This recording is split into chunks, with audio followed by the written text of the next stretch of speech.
Graças a Deus, mais uma etapa, mais um mês vencido, conquistado. E não se engane, a Bíblia diz que é pela força. Se você não empreendeu força para chegar até aqui, tem alguma coisa errada. Não é, a vida cristã, ela não é um singrar sobre águas calmas. Enfrentamos muitas vezes um mar revolto. Mas quem é que está no barco? Jesus. Quem está no barco? Jesus. Graças a Deus. As meninas do Carlos estão aí hoje, né? Alice veio conhecer a Assembleia e a mãe, Betânia. Está dormindo ou está acordada? Acordada? Ah, legal. A igreja está feliz? Diga amém? Amém. Muito bem-vindas. Nós vamos ler Lucas 2,25 no meu próprio texto aqui. Isso. Eu vou ler o primeiro versículo, depois os jovens lê o seguinte, as irmãs lê o outro e os homens estarão lendo o próximo, nessa ordem. Eu primeiro, depois os jovens, depois as irmãs, depois os irmãos, e se der para repetir a gente repete. Deixa eu ler primeiro. Havia em Jerusalém um homem chamado Simeão, homem este justo e piedoso, que esperava a consolação de Israel, e o Espírito Santo estava sobre ele.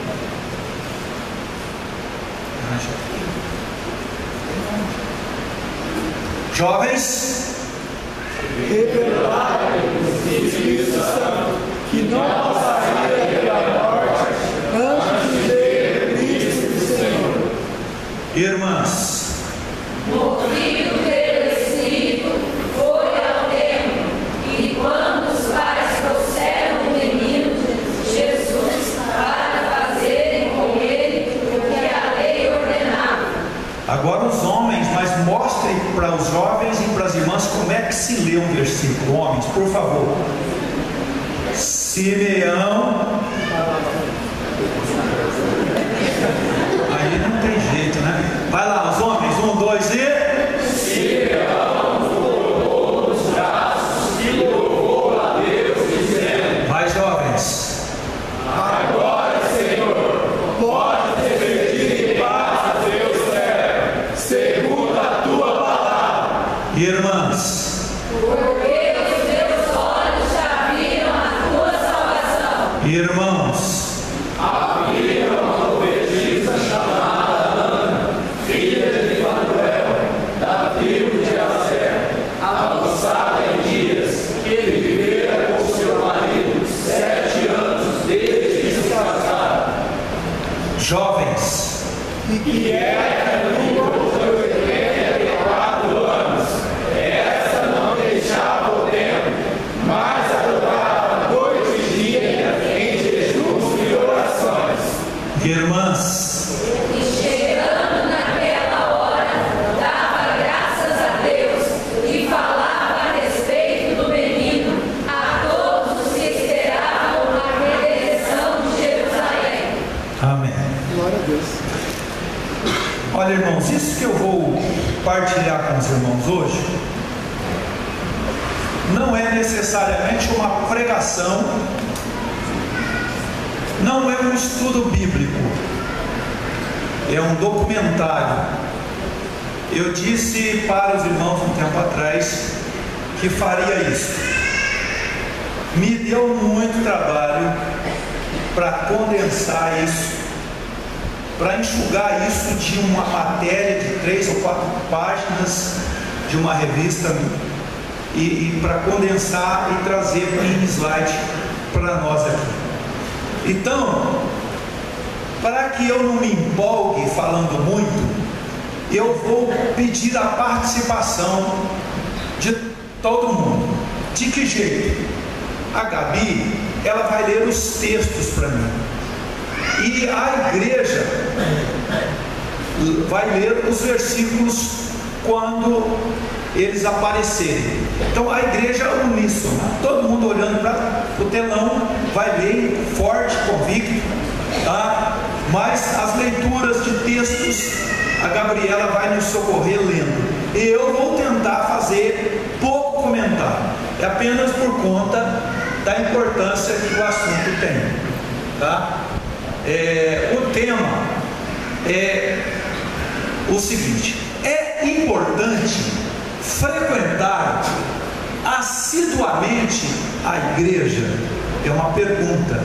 É importante frequentar assiduamente a igreja? Primeiro versículo: vai, igreja. Aleluia, quando me disser, vamos à casa do Senhor. Igreja. O pardal encontrou casa e a andorinha ninho para si, onde agora seus filhotes. Deus dos seus altares, Senhor dos exércitos, Rei meu e Deus meu. Então está grifado eu, ou está em destaque as letras ou as palavras eu, os teus altares. O salmista está dizendo que na casa de Deus a andorinha, assim como o pardal, encontrou morada, mas ele tinha o altar de Deus, onde ele sistematicamente servia ao Senhor. O salmista também disse da alegria compartilhada pelo convite para estar na casa de Deus. Então, vou reiterar a pergunta: é importante frequentar assiduamente a igreja? Aí talvez você já esteja perguntando: pastor, não é uma mensagem, não é um estudo bíblico? Até agora eu só entendi isso como estudo bíblico. Mas veja só, cientistas dizem que sim, a fé faz bem. Essa matéria vem assinada pela jornalista Silvia Lisboa. Cientistas dizem que sim, que a fé faz bem. A ciência se curvou aos fatos. Dezenas de estudos mostram que fiéis são mais felizes, vivem mais e são mais agradáveis. Igreja. E foi liberado pelo Espírito Santo que ele não morreria antes de ter visto o Cristo do Senhor. Agora, Senhor, podes dirigir para teu servo, segundo a tua palavra. Usa-se muito essa expressão, quem tem promessa de Deus não morre. O pessoal não fala isso, muito isso. Na verdade, isso vira um jargão motivacional na igreja. Mas quem de fato tinha essa promessa era Simeão. Simeão, ele recebeu de Deus a promessa de que ele não morreria antes de ver o Cristo do Senhor. Então, não se tratava de um jovem, não era um homem também de meia idade, era um ancião, era um homem já de idade avançadíssima. Mas eu não consigo imaginar esse homem que não um ser humano de uma simpatia contagiante. A ciência diz que quem é cristão, quem vive a vida cristã cotidianamente, é uma pessoa mais feliz e tem uma vida longa e é uma pessoa mais agradável. Eu só consigo pensar em Simeão, dentro desse quadro, um homem extremamente simpático, gentil, feliz, cuja presença comunicava algo muito especial. E ele só morreu porque ele pediu. Olha o verso 29. Senhor, pode despedir em paz o teu servo segundo a tua palavra. O Senhor prometeu, já aconteceu. Então agora, Deus, eu já posso ir sem problema. Por quê? Pois já os teus olhos viram a tua salvação. Então veja só, o Simeão, ele veio cumprido na vida dele, mas esse homem, ele tem todo o perfil de um ser humano de idade muito avançada, não era ranzinza, era feliz e era saudável. A Bíblia não diz que ele foi por tempo arrastado, empurrado, carregado. Ele foi e ele frequentava o templo com assiduidade. Então veja só, agora, Gabi, eu vou precisar de você. O médico Dr. Paulo de Tarso Lima pergunta a seus pacientes na primeira consulta: como você professa sua fé? Conversar sobre isso virou rotina no setor de oncologia em um dos mais conceituados hospitais do Brasil, o Albert Einstein, em São Paulo, onde o Dr. Paulo é coordenador do Serviço de Medicina Integrativa. Se o doente vai a reuniões religiosas, ele anota na receita: aumentar a frequência aos cultos. Aí ele é o diretor de oncologia desse hospitalzinho aí, que é apenas uma parte do Hospital Alberto Einstein em São Paulo. Essa é a parte velha, antiga do prédio, tá certo? Se deseja a visita de um padre, rabino ou pastor, o hospital manda chamar. No hospital, a fé é uma arma no tratamento de doenças graves. Igreja? Filho, aprenda para as minhas palavras, escute os meus ensinamentos, porque são vida para quem está e saúde para o seu corpo. Então, a ciência está se rendendo. É comprovado cientificamente que a fé faz bem. E esse médico, o Dr. Paulo, ele, ao fazer a primeira consulta de um paciente diagnosticado, ele pergunta para essa pessoa acerca da sua fé e a frequência com que ela vai para a igreja. E no seu receituário ele anota que essa pessoa, ela deve, além de medicações, fazer uso frequente de participações nos cultos da sua igreja. Vai lá, Gabi. A Santa Casa de Porto Alegre também trabalha nesse sentido.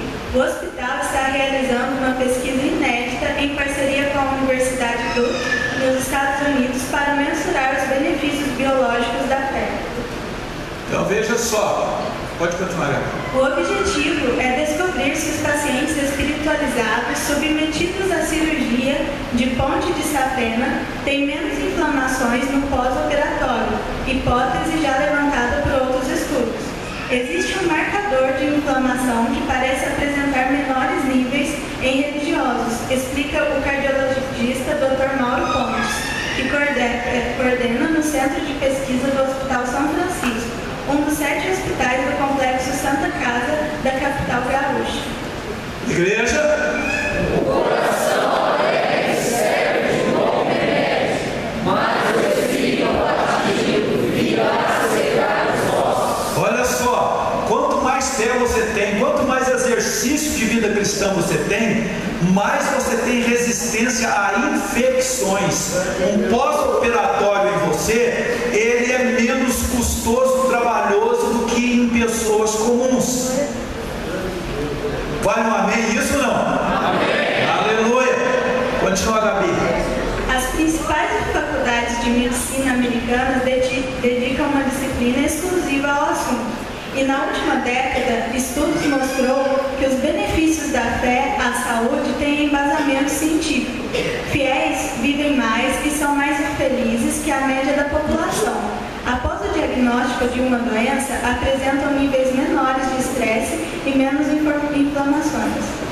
Então, igreja, Se mostrares hoje o dia da angústia, a tua força será pequena. então o crente ele tem essa capacidade de reagir e de enfrentar com mais capacidade as suas adversidades. Igreja, O Senhor sustenta todos os que caem e levanta todos os abatidos. Deus não te deixa cair até o chão, Ele te sustenta. Deus é fiel. Vai lá, Gabi. O paciente com fé tem mais recursos internos para lidar com a doença, diz Dr. Paulo Lima. Fé tem uma participação especial no que médicos e terapeutas chamam de coping, a capacidade humana de superar adversidades. Igreja, Sustenta-me conforme a tua palavra, para que viva e não me deixe envergonhado da minha esperança. aleluia, glória a Deus. Agora veja só. Você gosta? A opinião de várias autoridades médicas em diferentes países. Atender às necessidades espirituais tem de ser, sim, tarefa do médico. Defende o cirurgião cardíaco Fernando Lucchesi, que está escrevendo o livro A Revolução Espiritual, com o psiquiatra americano Albert Canning, autoridade no assunto. Há 100 anos, o canadense Dr. William Osler, ícone da medicina moderna, já defendia isso. Olha, esse daí, de cá tem o Dr. Fernando, de lá o psiquiatra, que juntos fazem estudos. O Dr. William, ele se tornou inclusive selo no Canadá. O que mais, Gabi? Em 1910, ele escreveu um artigo em que dizia: a fé despeja uma inesgotável torrente de energia. Olha só, a fé despeja uma torrente de inesgotável energia. E igreja, O Espírito firme sustém o homem na sua doença, mas o Espírito abatido, quem pode suportar? já pensou? Um sujeito desanimado, desiludido, que não quer nada com nada na hora do dia, ele não tem como ser ajudado. Agora, veja só as vantagens do dia a dia. Vai lá, Gabi. Uma das maiores pesquisas feitas até hoje, divulgada em 2009, revisou 42 estudos sobre o papel da espiritualidade na saúde, que envolveram mais de 126 mil pessoas. O resultado mostrou que quem frequenta cultos religiosos pelo menos uma vez por semana tem 29% mais chances de aumentar seus anos de vida em relação àqueles que não frequentam. Tá vendo? Quantas vezes você está vindo na igreja por semana, por mês? Hã? Isso aí vai constar do teu obituário. Igreja, vamos lá. E estava ali a profetisa Ana, filha de Fanuel, da tribo de Assé, avançada em dias, que vivera com seu marido 7 anos desde se casar, e que era viúva de 84 anos, e não se afastava do tempo, servindo a Deus em jejum e orações de noite e de dia. Veja só, por que essa mulher tinha todo esse dinamismo? De certo, ela tinha um carro último tipo, ar-condicionado, direção hidráulica, que levava ela até na porta da igreja. A igreja era num lugar plano, sem nenhuma dificuldade de acesso para um idoso, até porque é lei que se tenha rampa de acesso a idosos a logradouros públicos.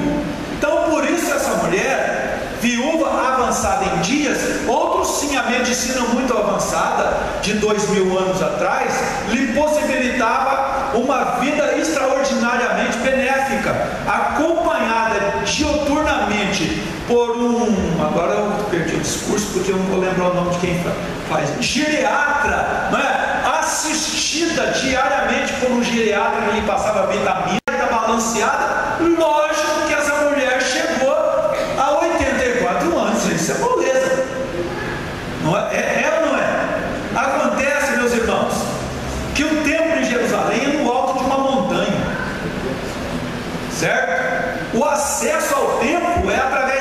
escadarias, tá? E tem lugares específicos onde mulher pode ficar, ou podia ficar, pelo menos na época. Não era permitido acesso a um local amplo ou a um local aconchegante onde a pessoa podia se assentar. O acesso dos judeus ao templo, na verdade, era só no pátio, chamado de átrios do templo. Era do lado externo, seja com sol ou com chuva, a pessoa não tinha comodidade para ficar ali naquele lugar. Mas isso não impedia que esta mulher, uma profetisa chamada Ana, cujo nome do pai aparece no texto, e a sua origem tribal, lógico, uma mulher importante, nem por isso deixava de estar no templo. E olha só como ela frequentava. Ela era avançada em dias, ela não se afastava do templo, servindo a Deus em jejuns e orações de dia e de noite. Eu aprendi com um pregador de terça-feira que a pergunta ela é retórica: quantos aqui acostumam jejuar? Responde para você mesmo. Pastor do céu, não fico sem comer. Se eu ficar sem comer até 10 horas da manhã, eu morro. A Ana tinha 84 anos e jejuava. Mas vamos lá, igreja. São de novo, 1, 2 e. Os que são plantados na casa do Senhor florescerão nos atos do nosso Deus. Na velhice ainda darão frutos, serão escolas e florescentes. Verso 15. Tudo aí. Para anunciar que o Senhor é Ele é a minha rocha, e nele não há injustiça. glória a Deus. Quem está plantado na casa do Senhor? Plantado uma vez por mês? Que plantado que é esse? Olha só, isso vai te plantar é muito sério. Eu arranquei uma planta lá em casa e mudei ela de lugar. Eu cavei em volta dela e fiz um buraco e tirei a terra com a pá, ela e a planta e a pá embaixo da terra, toda a terra de volta dela, e mudei ela de lugar. Eu esperei que viesse a chuva, porque a chuva facilitaria, não é, que essa planta se firmasse ali, mas ela está murcha. Por quê? Porque foi plantada agora. E se eu plantasse ela todo dia mudando de lugar?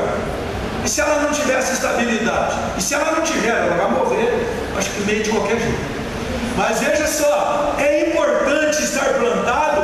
Aqui plantado significa que você está sendo assistido todos os dias no templo.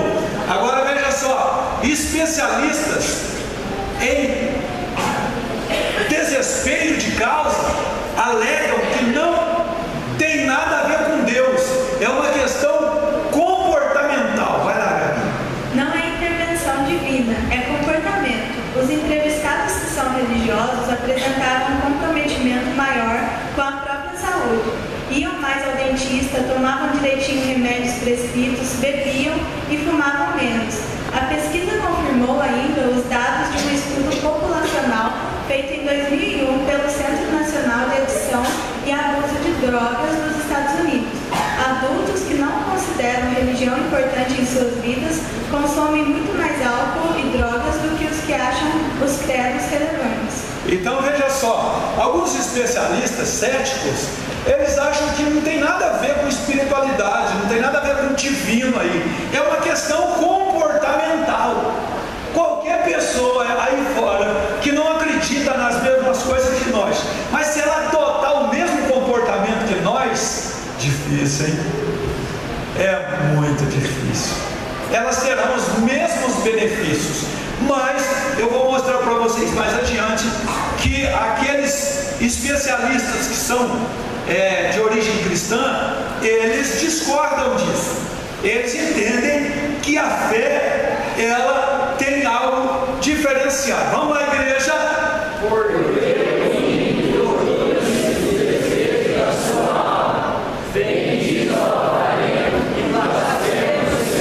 Daí a causa da ruína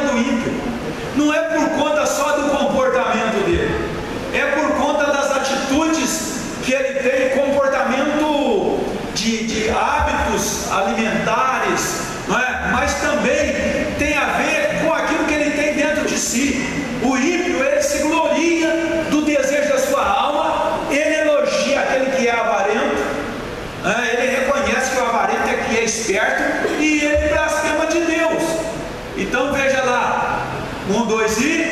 O ímpio não se importa com Deus, por causa do seu orgulho. Ele pensa assim: para mim, Deus não tem importância, não há Deus. Ali eu coloquei entre parênteses algumas versões diferentes. O ímpio não investiga, ele simplesmente tem uma opinião formada a respeito de algumas coisas. Ele tem uma explicação lógica para ele a respeito do que acontece com as pessoas, força da mente, um monte de coisa. Ele acha que tudo se explica, tudo se justifica. Então ele não procura saber a respeito de Deus, ele não se importa com Deus por causa da sua arrogância, por causa do seu orgulho. Ele pensa assim: para mim Deus não tem importância. Outra versão diz: Deus não existe. Deus, segundo um filósofo antigo aí, ele dizia que Deus é o ópio dos pobres. Ou seja, a religião é uma maneira de engodar, de enganar a pobreza. Tá certo? Então, o que mais que a gente tem ali? O Salmo 32 e 10. 1, 2 e... O ímpio tem muitas dores, mas aquele que confia no Senhor, a misericórdia será. O ímpio tem muitas dores, meus irmãos. Não adianta. Você pode até por conta do que as pessoas sem Deus, elas vivem de fachada, elas vivem de aparência. Então não dá para você saber. Mas quem trabalha numa casa aqui em Creta vê o caos que é instalado lá. As irmãs que trabalham em faxina, prestam serviço doméstico, é que convive com essas pessoas e sabe o que acontece lá dentro. A frustração que é, a decepção, a tristeza em que essas pessoas vivem. Tá? Continuando. Vai lá, Gabi. Andar na linha é mais comum entre os crentes e a razão está no poder de autocontrole, dizem os cientistas. O psicólogo Michael McCullough, professor da Universidade de Miami e parceiro de aula de Kenny, em pesquisa sobre espiritualidade, ele diz que a fé facilita a árdua tarefa de adiar recompensas, algo fundamental para muita coisa, de fazer dieta a estudar para concursos. Então veja só, os cientistas concordam, pode continuar. A fé tem uma relação íntima com a felicidade. Estudo feito na Europa mostra que pessoas de fé são mais satisfeitas do que aquelas que não se consideram assim. Parte disso se explica na natureza de ateus e céticos em geral. Então aí, segundo o estudo, a comparação, a pessoa que professa fé, ela tem convicções que não precisa de uma resposta imediatista. Ela sabe aguardar o resultado das coisas. Até porque também fé, irmãos, fé não significa a conquista daquilo que eu desejo, daquilo que eu quero. Eu continuo crendo, confiando em Deus, mesmo quando as minhas vontades não são satisfeitas.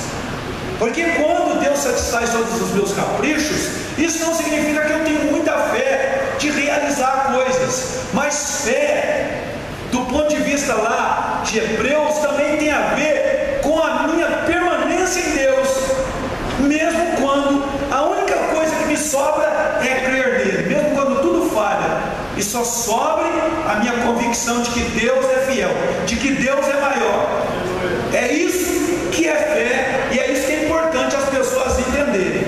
Veja só, em relação ao cristão, vamos lá, Salmo 1, verso 1, verso 2, 1, 2 e...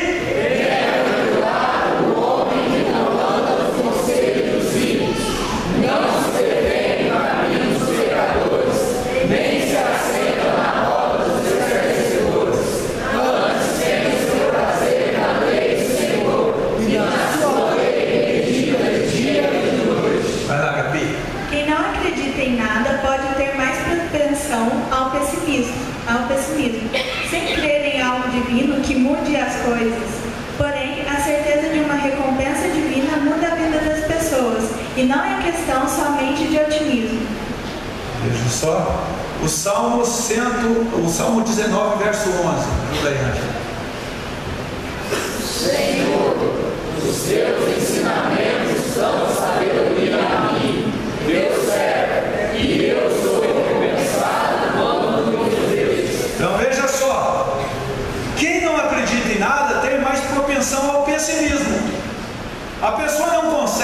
visualizar, deslumbrar dias melhores.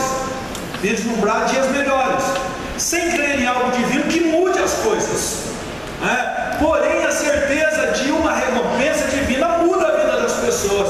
E o salmista, e aí o escritor diz aqui, a jornalista, não é questão somente de otimismo, mas o salmista diz: Senhor, os teus ensinamentos dão sabedoria a mim, as minhas atitudes estão calcadas, estão fundamentadas na compreensão que eu tenho dos teus ensinamentos, e que a vida não é imediatista, eu não vivo só em função do agora e do já, eu posso esperar uma recompensa por conta de obedecer.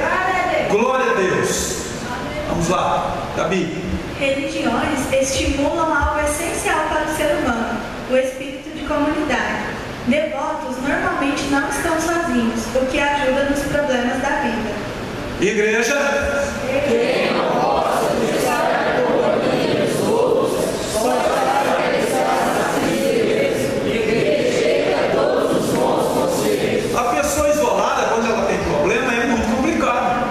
Não tem como ela ter ajuda, não tem como ajudar, né? Mas a vida cristã autêntica, ela é comunitária, ela é participativa, ela é integrada, ela envolve a pessoa. A religião ajuda as pessoas a superar, não se desesperar tanto com os problemas. Por exemplo, o mal-estar foi menor entre os desempregados religiosos do que entre os não religiosos. A religião oferece proteção contra o desemprego, diz um estudioso Andrew Clark. Na hora do aperto, há sempre alguém para estender a mão. Aleluia! Glória a Deus! Olha lá, São 41 em 1. 1, 2 e...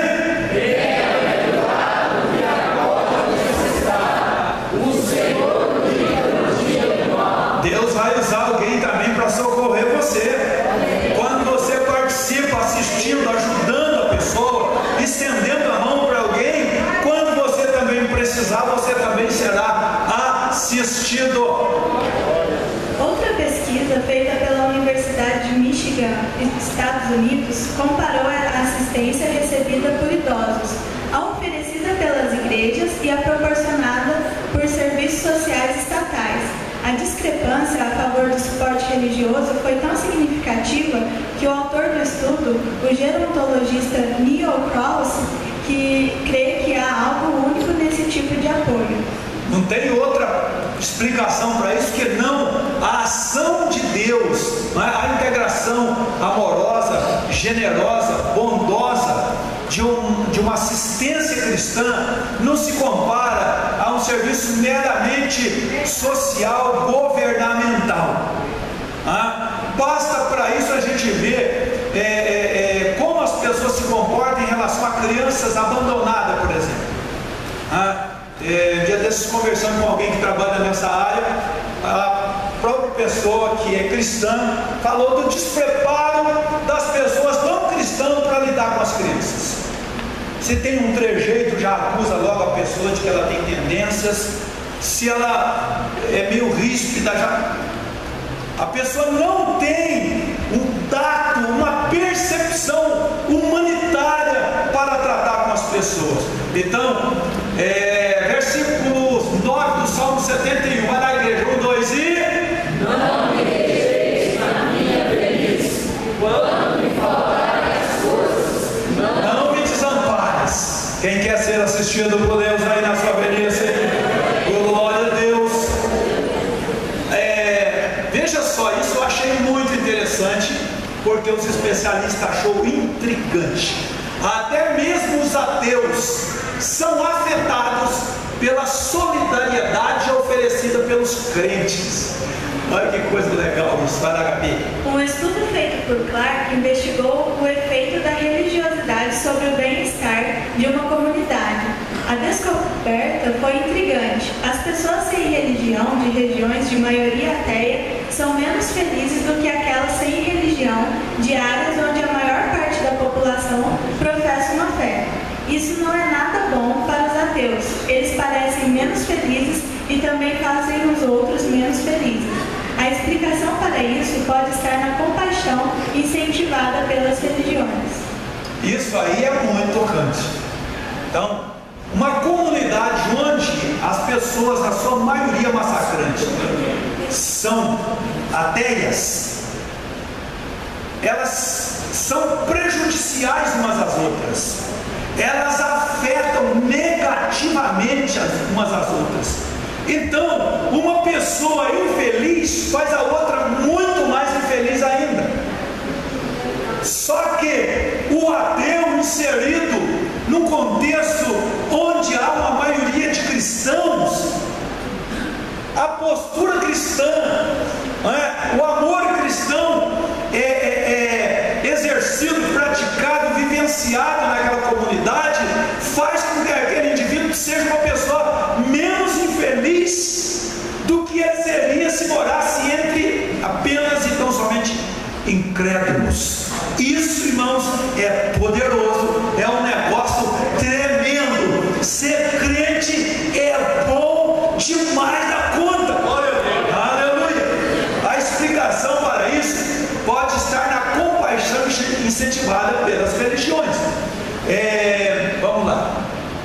A escritora e ex-freira inglesa Karen Armstrong, autora de mais de 20 livros sobre o tema, acredita que o princípio da compaixão está no centro de toda a verdadeira religiosidade. É ela que nos leva a pensar no próximo e a fazer de tudo para aliviar o sofrimento e as angústias dele. Igreja, 1, 2 e... Alguém está pensando que é religioso? Se não souber controlar a língua, a sua religião não vale nada. E ele está enganando a si mesmo. Para Deus, Pai, a religião pura e verdadeira é essa: ajudar os órfãos e as viúvas nas suas aflições. Aí está o que Tiago entende por ser uma verdadeira ligação com Deus. Religião, a palavra vem do latim, é religare, ligar aquilo que estava desligado. Então, quando alguém se intitula religioso, essa pessoa teria que estar religada a Deus, ligada de novo com Deus, uma vez que nós fomos desligados de Deus na queda no Éden. E a única forma de restaurarmos essa ligação com Deus é através da pessoa de Jesus. E quando a gente tem Jesus, quando a gente se liga de novo a Deus através de Jesus, a nossa religião se mostrará, ela se revelará, a grandeza, a proporção vertical da minha fé vai se notabilizar no meu comportamento horizontal, ou seja, na maneira como eu me relaciono com pessoas, principalmente o desfavorecido, o necessitado. Haverá em mim compaixão, misericórdia pela pessoa necessitada. Agora veja só, exames de neuroimagem mostram a atividade de crenças espirituais no cérebro. Olha que negócio interessante isso.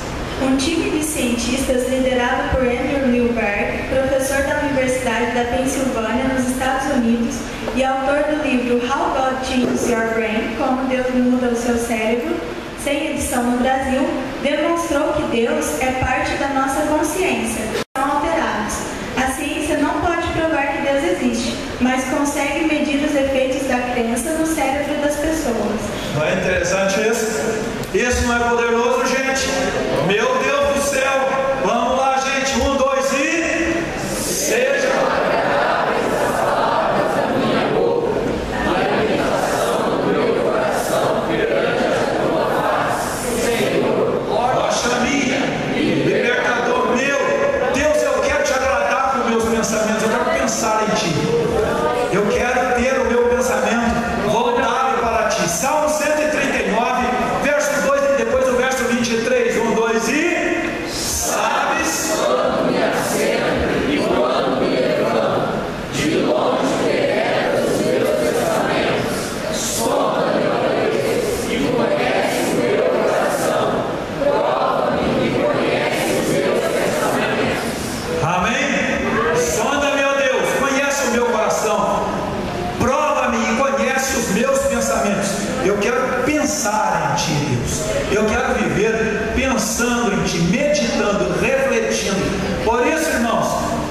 falou para orar sem cessar, Paulo, né? Falou para orar sem cessar, e a pessoa falou, como é que eu vou orar sem cessar, gente?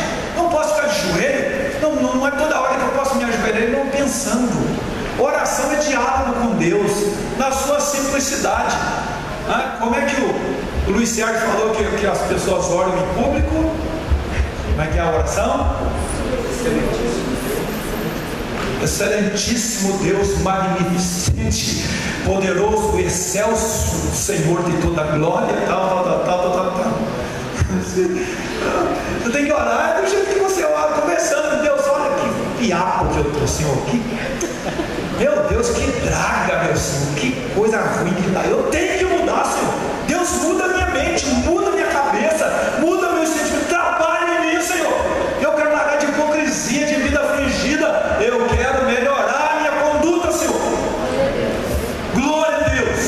Fontes, Associação Americana de Psiquiatria. Gabi, manda ver aí, você que manda isso. Vai lá. Fontes da Associação Americana de Psiquiatria, Centro Nacional de Adição e Abuso de Drogas, Estados Unidos, e Instituto Gallup, Estados Unidos. Isso, é dessa fonte de pesquisa que o que nós vamos ver agora. Vai lá. Seguir uma religião faz bem para a saúde. Quem acredita em Deus tem 3 vezes mais chances de sobreviver após um transplante de fígado. Prestou atenção nisso? Se você for transplantado de fígado, a chance que você tem como crente de sobreviver a esse transplante é 3 vezes mais do que uma pessoa comum. Isso vale um amém, vale? Olha só, o que mais? Olha lá. Pessoas que frequentam cultos ao menos uma vez por semana têm 40% menos propensão à hipertensão que aquelas que não frequentam. Amém ou não amém? Amém. Você que vem muito esporadicamente na igreja não pode falar amém não, você está mal. Vamos lá. 7 anos a mais de expectativa de vida é a vantagem de quem frequenta cultos toda semana sobre os que nunca vão a um templo. 7 anos. Aleluia. E glória a Deus. Frequente a igreja, não vai viver muito. Você vai ver gente nova morrer logo. Por que foi? Porque vinha pouco na igreja. Vai lá, Gabi, continua aí. Fé aumenta a felicidade. Você é feliz? Olha só, olha, a fé aumenta a felicidade. Vai, Gabi. Na pós-menopausa, mulheres que frequentam a igreja são 56% mais propensas a uma visão otimista da vida. Eu errei, Gabi. Não é? São? Mulheres. As mulheres, poxa. Então veja só, 56% mais propensa a uma visão otimista. Isso vai passar. Esse calor vai diminuir. Essas ondas passam. As mulheres nesse estágio, elas vivem num mar revolto. A onda está lá em cima. É um caso sério. Olha, você está coberto com uma mas a expectativa é boa, né? Uma bênção.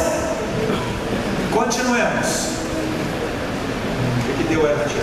Socorre ela, tia. Em uma pesquisa com 3.014 americanos, entre os céticos, 26% disseram estar muito felizes. O número subiu para 43% entre os crentes. Viu só? Entre os mais ou menos, não acredito duvidando e tal, 26% se diziam felizes ou muito felizes, mas entre os crentes é 43%. Glória a Jesus, não são pessimistas. E em média, aleluia!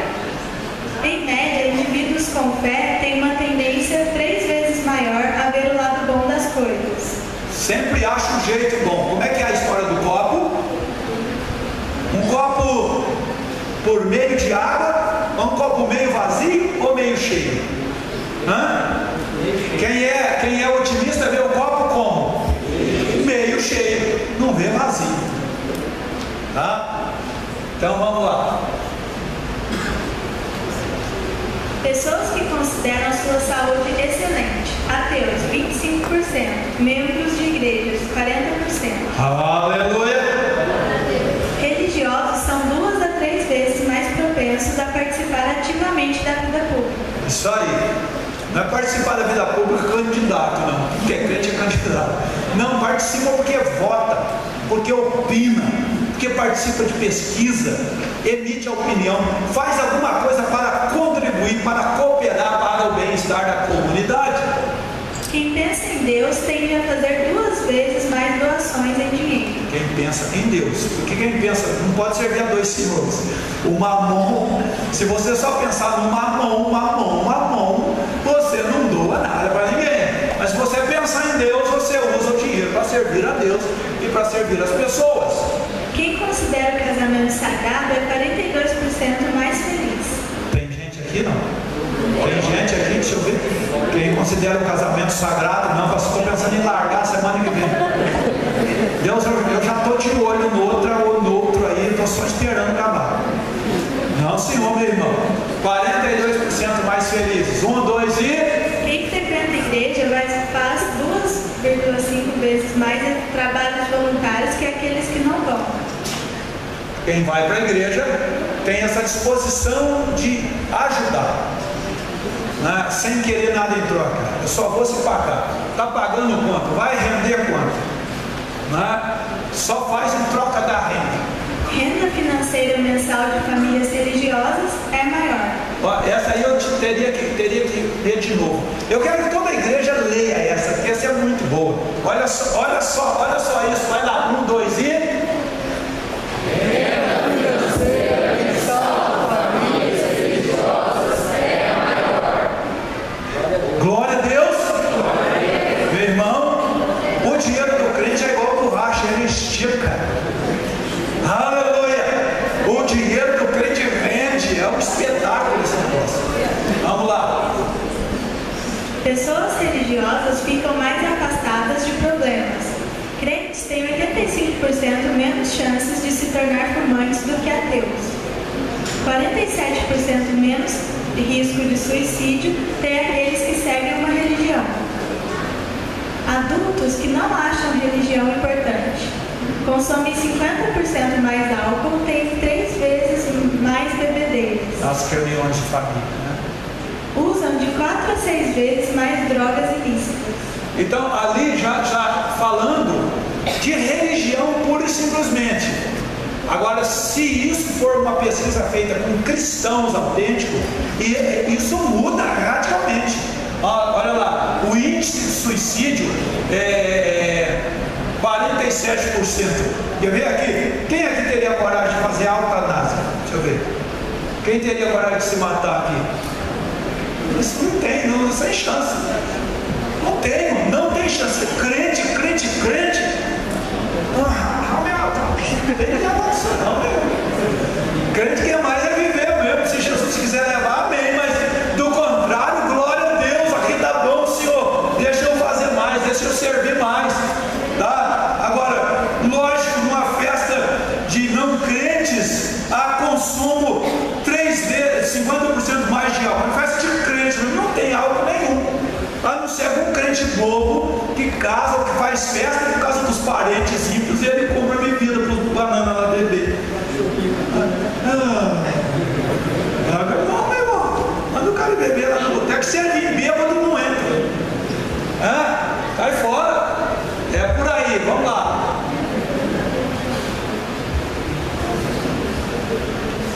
Esses benefícios dependem. Esse é o último slide para a gente orar. Olha só, tudo isso que nós falamos aqui está condicionado à intensidade da crença, de quanto eu estou envolvido naquilo que eu acredito, do nível do meu comprometimento com Deus. Vai, Gabi. Quem vai à igreja e fica jogando Candy Crush Saga no celular dificilmente vai usufruir das vantagens da fé.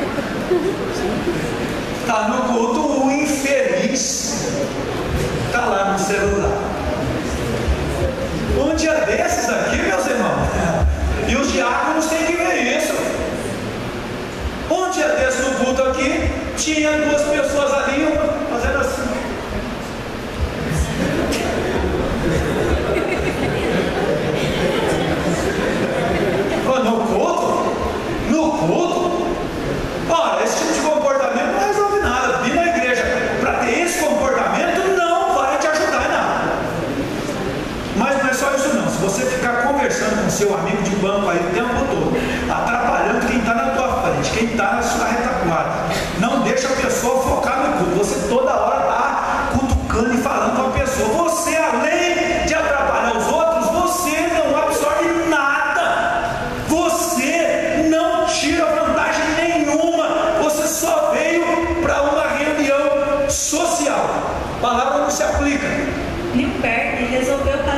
cabeça limpo e pediu a um grupo de ateus que pensassem em Deus.